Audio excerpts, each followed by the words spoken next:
Hello friends, તો આ એકદમ સોફ્ટ ક્રીમી અને એક જ કપ દૂધથી બનેલો કાજુ દ્રાક્ષ આઈસ્ક્રીમ આ ગરમીમાં આપણે તમારી સાથે હું રેસીપી શેર કરું છું. અને ગરમી ખૂબ જ શરૂ થઈ ગઈ છે. વધારે જ પડતી ગઈ ગરમી આ વર્ષે શરૂઆતથી શરૂ થઈ ગઈ છે. તો તેની માટે આપણે આઈસ્ક્રીમ બનાવવા માટે અહીંયા 1 કપ દૂધ લેવાનું છે. આ હાફ કપ છે તે મેં 2 વાર રેડ્યું છે અને તેને ગેસ ઉપર આપણે ગરમ થવા માટે રાખી દઈએ.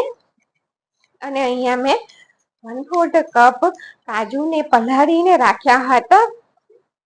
15 થી 20 મિનિટ એને પલાળીને રાખ્યા પછી આપણે પાણી કાઢી અને તેને મિક્સર જારમાં ઉમેરી અને પેસ્ટ તૈયાર કરવાની છે. તો દરદરી પેસ્ટ તૈયાર થઈ છે તો તેની અંદર 1/4 કપ જેટલું દૂધ ઉમેરી અને ફરીથી તેને પીસી લેવાનું છે. તો બિલકુલ સ્મૂધ પેસ્ટ બની અને તૈયાર થઈ ગઈ છે. આ પેસ્ટથી કાજુ દ્રાક્ષ આઈસ્ક્રીમનો ટેસ્ટ એકદમ સરસ આવશે. દૂધની અંદર બેઝની અંદર કાજુનો ફ્લેવર બહુ સરસ આવશે. તો તેને ઉકળતા દૂધની અંદર ઉમેરી દીધું અને અહીંયા 1/2 ટેબલ સ્પૂન ખાંડ ઉમેરી દીધી છે. ખાંડ આપણે તેટલી જ ઉમેરવાની છે, વધારે પડતી ખાંડ ઉમેરવાની નથી. સરસ રીતે તેને મિક્સ કરી દઈએ. અને અહીંયા મેં 1 ટેબલ સ્પૂન કોર્નફ્લોર લીધો છે અને તેની સાથે કોર્નફ્લોરમાં આપણે 2 ચમચી જેટલું દૂધ ઉમેરી અને તેની પેસ્ટ તૈયાર કરી લેવાની છે.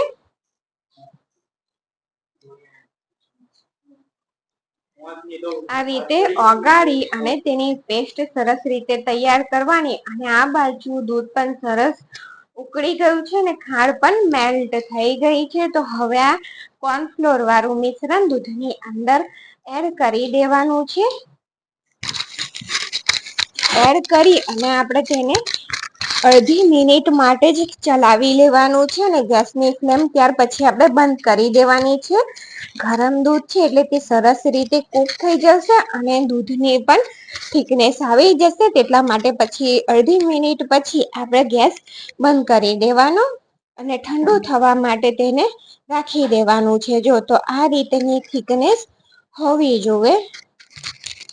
અને અહીંયા તેને ઠંડુ થવા રાખી દઈએ. અને અહીંયા મેં 1/4 કપ કાજુ અને 1/4 કપ દ્રાક્ષ લીધી છે, જેને આપણે ગરમ પાણીની અંદર પલાળી દેવાની છે. જેનાથી આપણે જ્યારે આઈસ્ક્રીમ ખાઈએ ને ત્યારે કાજુ અને દ્રાક્ષ સોફ્ટ લાગે. નહીતર જ્યારે આઈસ્ક્રીમ આપણે જમાવી દઈએ ને ત્યાર પછી એ મોઢામાં આવે ત્યારે તે કડક લાગતા હોય છે. જો તમે આ રીતે ગરમ પાણીમાં ઉમેરી અને પછી તમે આઈસ્ક્રીમમાં ઉમેરશો ને તો તે બિલકુલ સોફ્ટ લાગશે. આઈસ્ક્રીમમાં બિલકુલ થીજી નહીં જાય. કાજુ અને દ્રાક્ષ બિલકુલ સોફ્ટ લાગશે. તો પાણી કાઢી લેવાનું છે. ત્યાર પછી અહીંયા મેં એક બાઉલ લીધું છે ને તેની અંદર 1 કપ વ્હીપ ક્રીમ લેવાની છે. આ રીતે લિક્વિડી. અને જો તમારી પાસે વ્હીપ ક્રીમ ના હોય કે તમે તેને વાપરવા ના માંગતા હોવ તો તમારે અમૂલ ફ્રેશ ક્રીમ લઈ લેવાની. અને અહીંયા બીટ કરવા માટે મેં મારી જોડે ઇલેક્ટ્રિક બીટર છે તો મેં તેનો યુઝ કર્યો છે. જો તમારી પાસે ના હોય તો તમારે નીચે બરફ રાખી દેવાનો. એક મોટા વાસણમાં બરફ રાખવાનો. તેની અંદર ક્રીમનું વાસણ રાખી દેવાનું અને ત્યાર પછી વિસ્કરની મદદથી તેને ફેટવાનું. સતત ફેટવાનું એટલે તે સરસ રીતે ક્રીમ ફેટાય અને તૈયાર થઈ જશે. તો બીટરથી રિઝલ્ટ સારું મળે છે. જો હોય તો તમારે તેનો જ યુઝ કરવાનો. અને જો કાજુ દ્રાક્ષ આઈસ્ક્રીમની રેસીપી ગમે ને તો ચેનલને લાઈક, શેર અને સબસ્ક્રાઈબ જરૂરથી કરજો. તો અહીંયા જો સોફ્ટ પીગ આવી ગઈ છે તો આપણે બીટરને બંધ કરી અને સાઈડ પર રાખી દેવાનું છે. હવે જે મિશ્રણ આપણે દૂધનું બનાવીને તૈયાર કર્યું હતું ને તે ઠંડુ થઈ ગયું છે. તેને આપણે આ ક્રીમની અંદર એડ કરી દેવાનું છે અને સરસ રીતે બીટ કરી દેવાનું છે. અને બીજી એક તમને નાની રિક્વેસ્ટ મારે કરવાની છે કે મારી ચેનલ પર વ્યૂઝ નથી આવતા. તો જો તમને ચેનલ ગમે, આ ગરમી સ્પેશિયલ કે કોઈ પણ રેસીપી તમને ગમે મારી, તો તમે જરૂરથી ફ્રેન્ડ્સ ફેમિલીમાં શેર કરજો.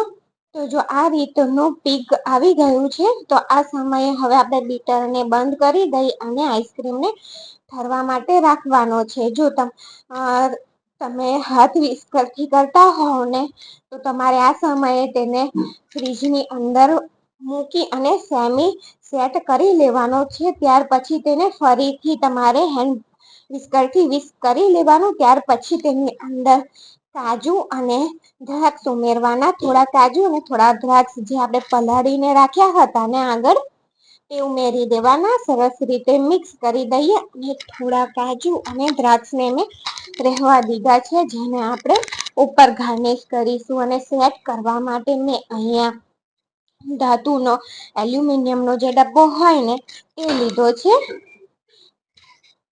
તમે તેને પ્લાસ્ટિકના કન્ટેનરમાં પણ સેટ કરી શકો છો, પણ આ એલ્યુમિનિયમના ડબ્બાની અંદર તે જલ્દીથી સેટ થઈ જતો હોય છે. તો સરસ રીતે સરખો કરી લેવાનો. ત્યાર પછી જે આપણે કાજુ અને દ્રાક્ષ રહેવા દીધા ને તેને ઉમેરી દેવાના.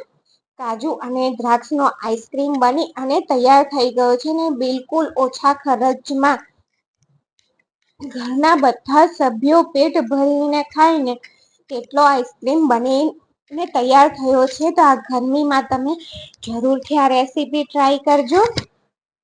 અને જો સેટ થવા માટે મેં તેને આખી રાત માટે રહેવા દીધું હતું, પણ તમે તેને 6 થી 7 કલાક માટે પણ રહેવા દઈ શકો છો. ત્યાર પછી ખોલી અને આપણે જો તેને સર્વ કરી લેવાનો છે.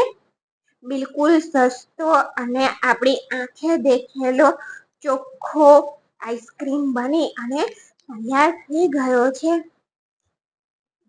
તો વિડીયો પસંદ આવે તો લાઈક, શેર અને સબસ્ક્રાઈબ જરૂરથી કરજો. Thank you for watching.